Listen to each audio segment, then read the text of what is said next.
السلام علیکم جی. سعودی عرب میں مقیم غیر ملکی چاہے وہ ملازم ہے، گھریلو ملازم ہے، خادمہ ہے، ڈرائیور ہے یا ان کے کفیل ہیں، ان کے لیے ایک اہم قانونی اپڈیٹ سامنے آئی ہے. اگر آپ یا آپ کا کوئی بھی دوست سعودی عرب کے اندر ڈرائیور، خادمہ یا کسی بھی گھریلو ویزے پر کام کر رہا ہے تو وہ یہ ویڈیو لازمی دیکھے، کیونکہ آپ کی چھوٹی سی لاپرواہی آپ کے لیے بہت بڑا نقصان کر سکتی ہے.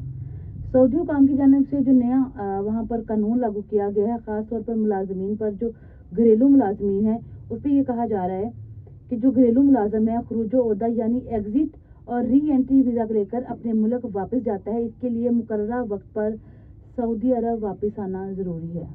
اور اگر کوئی ملازم ویزے کی میعاد ختم ہونے تک واپس نہیں آتا تو سسٹم میں خودکار طور پر اس کا سٹیٹس کہ وہ باہر گیا تھا اور ابھی تک واپس نہیں آیا لکھ دیا جائے گا. ایسے ملازمین پر اگلے 3 سال کے لیے سعودی عرب کا ورک ویزا حاصل کرنے پر پابندی بھی لگ سکتی ہے. یہاں پر میں ایک اور اہم بات بتا دوں کہ یہ جو قانون لاگو ہوتا ہے یہ صرف ان لوگوں پر ہوتا ہے جو ورک ویزا پر وہاں پر موجود ہے.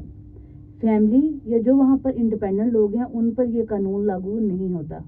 تو اگر آپ پاکستان میں یا کسی بھی دوسری کنٹری میں موجود ہیں، جو لوگ سعودی عرب میں کسی ورک ویزے پر موجود ہیں، تو وہ فوراً واپس پہنچ جائیں. Thank you so much.